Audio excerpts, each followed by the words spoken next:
9월 24일 오늘의 말씀은 열왕기하 12장 1절에서 21절입니다.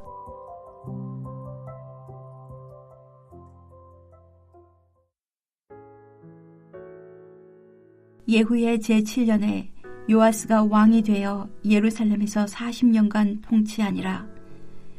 그의 어머니의 이름은 시비아라. 브엘세바 사람이더라. 요아스는 제사장 여호야다가 그를 교훈하는 모든 날 동안에는 여호와 보시기에 정직히 행하였으되 다만 산당들을 제거하지 아니하였으므로 백성이 여전히 산당에서 제사하며 분향하였더라. 요아스가 제사장들에게 이르되 여호와의 성전에 거룩하게 하여 드리는 모든 은 곧 사람이 통용하는 은이나 각 사람의 몸값으로 드리는 은이나 자원하여 여호와의 성전에 드리는 모든 은을 제사장들이 각각 아는 자에게서 받아들여 성전의 어느 곳이든지 파손된 것을 보거든 그것으로 수리하라 하였으나 요아스 왕 제23년에 이르도록 제사장들이 성전에 파손한 데를 수리하지 아니하였는지라. 요아스 왕이 대제사장 여호야다와 제사장들을 불러 이르되 너희가 어찌하여 성전에 파손한 데를 수리하지 아니하였느냐. 이제부터는 너희가 아는 사람에게서 은을 받지 말고 그들이 성전에 파손한 데를 위하여 드리게 하라. 제사장들이 다시는 백성에게 은을 받지도 아니하고 성전 파손한 것을 수리하지도 아니하기로 동의하니라. 제사장 여호야다가 한 궤를 가져다가 그것의 뚜껑에 구멍을 뚫어 여호와의 전문 어귀 오른쪽 곧 제단 옆에 두매 여호와의 성전에 가져오는 모든 은을 다 문을 지키던 제사장들이 그 궤에 넣더라. 이에 그 궤 가운데 은이 많은 것을 보면 왕의 서기와 대제사장이 올라와서 여호와의 성전에 있는 대로 그 은을 계산하여 봉하고 그 달아본 은을 일하는 자 곧 여호와의 성전을 맡은 자의 손에 넘기면 그들은 또 여호와의 성전을 수리하는 목수와 건축하는 자들에게 주고 또 미장이와 석수에게 주고 또 여호와의 성전 파손한 데를 수리할 제목과 다듬은 돌을 사게 하며 그 성전을 수리할 모든 물건을 위하여 쓰게 하였으되 여호와의 성전에 드린 그 은으로 그 성전의 은대접이나 불집게나 주발이나 나팔이나 아무 금그릇이나 은그릇도 만들지 아니하고 그 은을 일하는 자에게 주어 그것으로 여호와의 성전을 수리하게 하였으며 또 그 은을 받아 일꾼에게 주는 사람들과 회개하지 아니하였으니 이는 그들이 성실히 일을 하였음이라. 속건제의 은과 속죄죄의 은은 여호와의 성전에 드리지 아니하고 제사장에게 돌렸더라. 그때에 아람 왕 하사엘이 올라와서 가드를 쳐서 점령하고 예루살렘을 향하여 올라오고자 하므로 유다의 왕 요아스가 그의 조상들 유다 왕 여호사밧과 여호람과 아하시야가 구별하여 드린 모든 성물과 자기가 구별하여 드린 성물과 여호와의 성전 곡간과 왕궁에 있는 금을 다 가져다가 아람 왕 하사엘에게 보냈더니 하사엘이 예루살렘에서 떠나갔더라. 요아스의 남은 사적과 그가 행한 모든 일은 유다 왕 역대지략에 기록되지 아니하였느냐. 요아스의 신복들이 일어나 반역하여 실라로 내려가는 길 가의 밀로궁에서 그를 죽였고 그를 쳐서 죽인 신복은 시므아스의 아들 요사갈과 소멜의 아들 여호사밧이었더라. 그는 다윗 성에 그의 조상들과 함께 장사되고 그의 아들 아마샤가 그를 대신하여 왕이 되니라. 목요일 새벽 주의 말씀 앞에 나오신 여러분을 환영하고 축복합니다. 신구약 모두 듣는 것을 순종과 같다고 말합니다. 우리가 익히 잘 알고 있는 사무엘 선지자가 사울을 책망하는 말씀에는 다음과 같이 기록되어 있습니다. 사무엘상 15장 22절 사무엘이 이르되 여호와께서 번제와 다른 제사를 그의 목소리를 청종하시는 것을 좋아하심같이 좋아하시겠나이까. 순종이 제사보다 낫고 듣는 것이 수장의 기름보다 낫다. 그러니까 하나님의 목소리를 청종하는 것이 순종하는 것이다, 이렇게 말하고 있는 것입니다. 로마서에도 동일한 내용이 다음과 같이 기록되어 있습니다. 로마서 6장 16절, 너희 자신을 종으로 내주어 누구에게 순종하든지 그 순종함을 받는 자의 종이 되는 줄 너희가 알지 못하느냐. 혹은 죄의 종으로 사망에 이르고 혹은 순종의 종으로 의에 이르니라. 여기서 이 순종하다라고 번역된 단어가 헬라어 휘파쿠어라는 동사인데요. 이 동사는 그 문자적인 번역을 하면 누구누구 아래에서 듣다라는 뜻입니다. 순종은 권위자 아래에서 듣는 것을 말합니다. 그렇다면 성경이 듣는 것을 순종과 동일하게 여길 만큼 정말 그 정도로 듣는 것이 그렇게 중요한 걸까요? 누구의 말을 듣느냐에 따라 정말 사람이 완전히 다른 길을 걷게 되는 것이 사실일까요? 오늘 본문은 우리에게 이 질문을 아주 그림과 같은 답으로 우리에게 제시해 주고 있습니다. 우리가 함께 읽은 이야기는 유다의 7번째 왕인 요아스 왕에 대한 기록을 담고 있습니다. 요아스를 어떤 왕으로 기록하고 있습니까? 사실 오늘 이 본문에 나온 내용을 좀 더 상세하게 알려면 동일한 요아스 왕의 행적을 조금 더 상세하게 기록한 역대하 24장의 도움을 받아야 합니다. 역대하 24장을 보면 요아스는 성전 보수할 뜻을 세웁니다. 왜냐하면 악했던 할머니인 아달랴의 아들들이 성전을 파괴하고 성전의 기물들을 바알을 위해 사용했기 때문입니다.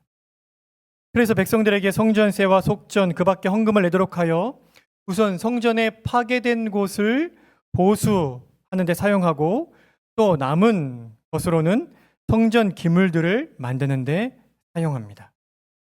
이렇게 성전을 위하였던 요아스 왕이 제사장 여호야다가 죽자 유다 방백들, 그러니까 유다의 지도자들이죠.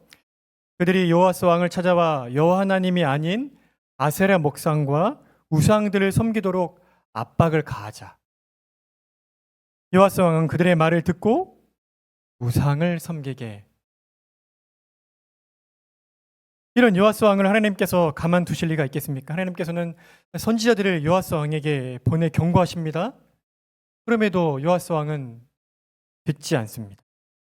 그래서 최후에 하나님께서는 제사장 여호야다의 아들 스가랴를 감동시키셔서 요아스 왕과 백성들이 여호와 하나님을 버렸다고 하나님의 말씀을 선포케 하십니다.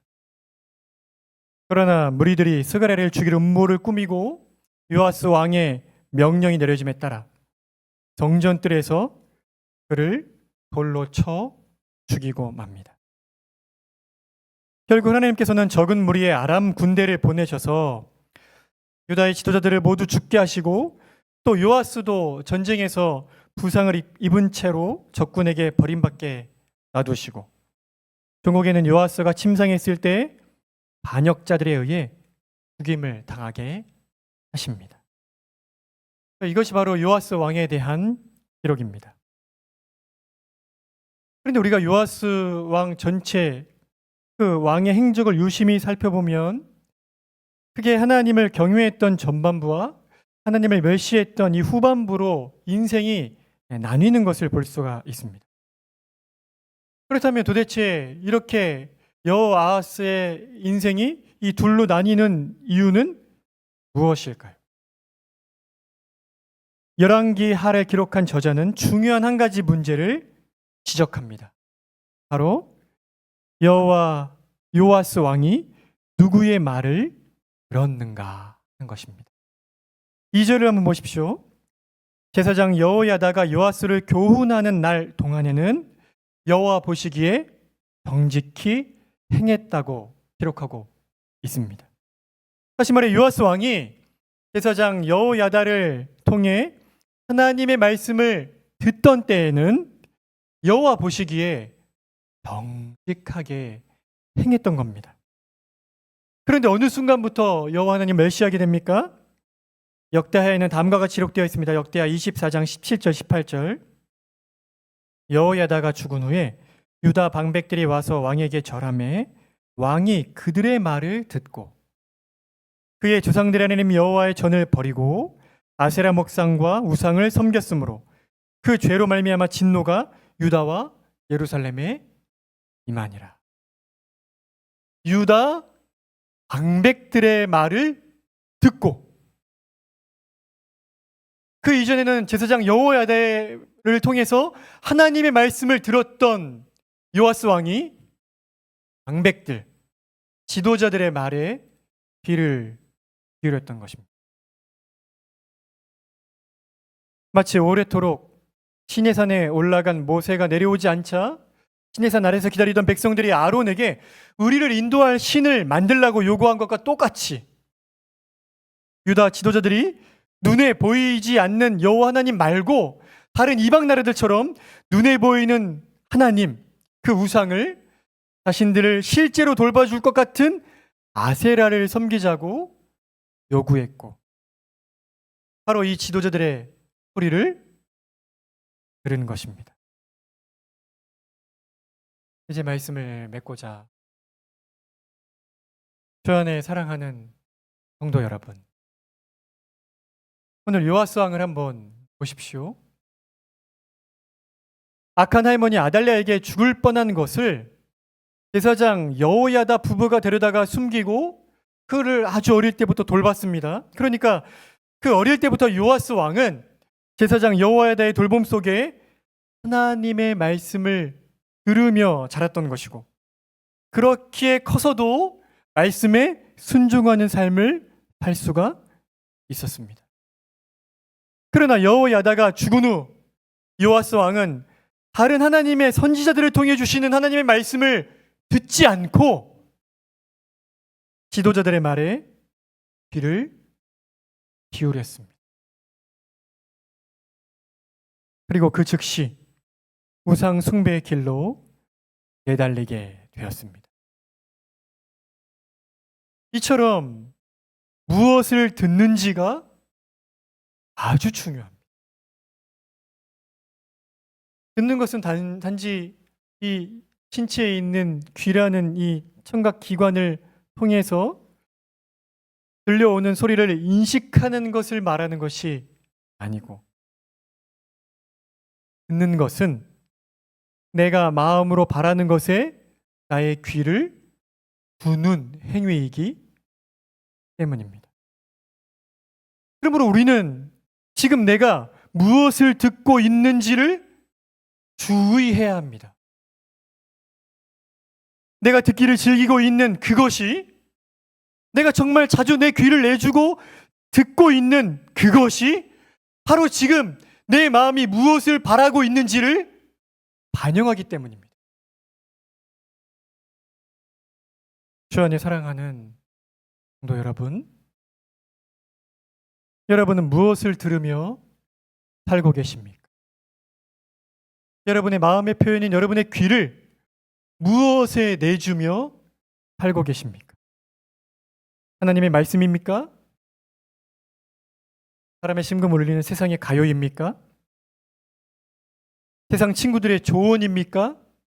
아니면 아주 유명한 전문 유튜버의 강의입니까? 그것이 무엇이든 여러분의 귀를 내어주고 있는 그 대상이 여러분의 마음이 사모하는 대상임을 깨달으셔야. 그리고 만일 하나님이 아닌 다른 것들에 여러분의 귀를 온전히 내어주고 있다면 속히 회개함으로 돌이켜 하나님께, 하나님의 말씀에 여러분의 귀를 내어주셔야. 다른 사람들의 말이나 세상의 여러 좋은 지식들을 얻기 위해서 듣지 말라는 것이 여러분의 마음을 가득 채우고 있는 것, 그래서 늘 여러분의 귀를 의도적으로 의지를 가지고 즐거이 내어주기를 원하는 그 그 대상이 무엇이 살피고 그 대상이 하나님의 말씀이, 그래서 하나님이 기뻐하시는 삶의 길을 걷는 여러분 되시기를 간곡히 부탁을 드립니다. 함께 기도하시겠습니다. 자비와 긍휼이 풍성하신 아버지 하나님, 오늘 요아스 왕이 그의 귀를 제사장 여호야다에게 주었을 때, 그를 통해 선포됐던 하나님 말씀에 그 귀를 내어 주었을 때 그는 성전을 중심으로 하여 하나님이 기뻐하시는 삶을 살았던 것을 봅니다. 그러나 제사장 여호야다가 죽은 후에 지도자들의 말에, 그들의 뜻에 귀를 내어줌으로 말미암아 하나님을 멸시하는 어리석은 길을 걷게 되었음을 또 봅니다. 하나님 이처럼 귀를 내어주는 것, 무엇에 집중하여 듣는지가 우리의 마음의 상태를 보여주는 것일진데, 지금 과연 우리가 무엇에 우리의 귀를 내어주고 있는지, 정말 우리가 듣기를 원하고 정말 우리가 살기를 원하는 바 무엇을 듣기를 원하는지, 하나님의 말씀 앞에 우리를 돌아보기를 원합니다. 혹 하나님의 말씀과 하나님의 뜻이 아니라 세상이 원하고 세상이 추구하는 것들에 우리의 귀를 내어주고 있는 어리석음 가운데 있다면 우리의 이 어리석은 마음을 돌이킬 수 있도록 성령께서 은혜를 베풀어 주시기를 원하고, 지독한 우리 자신을 향한 사랑에서 돌이켜 다시금 하나님을 사랑하고, 그래서 하나님의 말씀을 듣고 하나님의 뜻에 우리의 귀를 내어주는 일에 우리의 삶 전부를 드리며 살고, 그래서 순종의 삶으로 나아가는 우리가 될 수 있도록 인도해 주시기를 원합니다. 하나님, 오늘 께서 하루 동안 우리 성도들을 돌봐주시기를 원하고, 육신의 연약함 가운데 있는 지체들에게 회복의 은혜를 허락하여 주시기를 원합니다. 그래서 날씨가 쌀쌀해지는 가운데 감기에 걸리지 아니하도록 우리 어르신들과 몸이 약한 성도들을 돌봐주시기를 간절히 구하며 예수 그리스도의 이름으로 기도드립니다. 아멘. 하늘에 계신 우리 아버지여, 이름이 거룩히 여김을 받으시오며 나라가 임하시오며 뜻이 하늘에서 이루어진 것 같이 땅에서도 이루어지이다. 오늘 우리에게 일용할 양식을 주시옵고 우리가 우리에게 죄 지은 자를 사하여 준 것 같이 우리 죄를 사하여 주시옵고 우리를 시험에 들게 하지 마시옵고 다만 악에서 구하시옵소서. 나라와 권세와 영광이 아버지께 영원히 있사옵나이다. 아멘.